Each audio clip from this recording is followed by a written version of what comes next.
বিসমিল্লাহির রহমানির রহিম। সম্মানিত সুধী, ৭৬ বাংলার পক্ষ থেকে আপনাদের সবাইকে জানাই অনেক অনেক প্রীতি ও শুভেচ্ছা। আপনারা নিশ্চয়ই থাম্বনেল দেখে ভাবছেন যে এটা আবার কোন সীমান্ত। আসলে এটা কোনো আন্তর্জাতিক সীমারেখা নয় বা আন্তর্জাতিক সীমান্ত নয়। এটি বাংলাদেশের বড়াইগ্রাম উপজেলার বড়াইগ্রাম পৌরসভা এবং বড়াইগ্রাম ২ নম্বর ৪ নম্বর নগর ইউনিয়নের সীমান্ত এলাকা। তার আগে এই সীমান্ত এলাকার শেষ দোকান দেখানোর আগে চলুন আমরা দেখি আশেপাশের এই প্রাকৃতিক সৌন্দর্যগুলো। দুই ধারে বা দোকানের বা সীমান্তর শেষ এলাকা আশেপাশের যে প্রাকৃতিক সৌন্দর্যটা সেটা আমরা এতক্ষণ উপভোগ করতে থাকি। অনেক সুন্দর লাগছে, আসলে আল্লাহর সৃষ্টি খুবই সুন্দর, খুবই সুন্দর, যার প্রশংসা করে শেষ করা যাবে না। পৃথিবীর সমস্ত সাগর যদি কালি হতো আর সকল গাছপালা যদি কলম হতো, তাও এই স্রষ্টার সৃষ্টি অর্থাৎ আল্লাহর সৃষ্টি সম্পর্কে গুণগান করে শেষ করা যাবে না। সেরকমই একটি অপরূপ সৌন্দর্য এলাকা হচ্ছে বড়াইগ্রামের শেষ প্রান্তে অর্থাৎ বড়াইগ্রাম পৌরসভার শেষ এলাকায় তালসা এবং ভরতপুরের সীমান্ত এলাকা।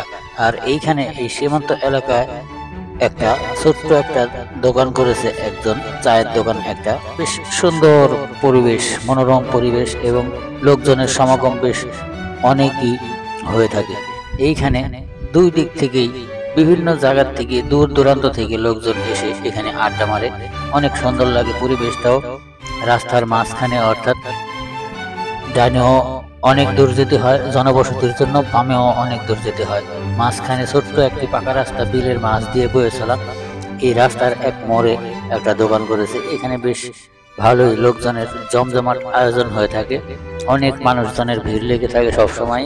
পরিবেশটাও সুন্দর, তার আশেপাশের দৃশ্যগুলো, প্রাকৃতিক সৌন্দর্যগুলো অনেক অনেক সুন্দর। আপনাকে অবশ্যই মনোমুগ্ধ করবে, আপনার মনকে অবশ্যই জয় করবে।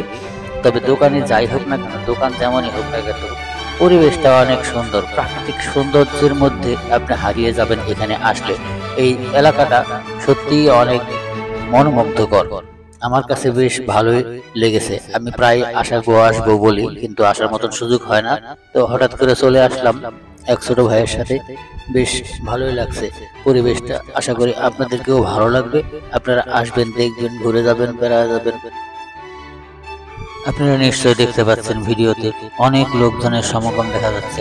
আর একটু পরে অর্থাৎ সন্ধ্যার পর পর অনেক লোকজনের সমাগম ঘটে থাকে। এখানে একটা মেলার মতন হয়ে থাকে এবং ঠিক দুপুরের দিকেও এখানে মেলা জমে যায়।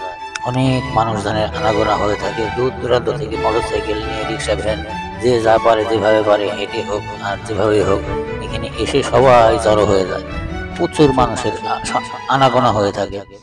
অনেক সুন্দর, গরমের সময় এখানে খুবই আরাম, সুশীতল বাতাস, খুবই ভালো লাগবে, অবশ্যই ভালো লাগবে। আশা করি আপনারা আসবেন।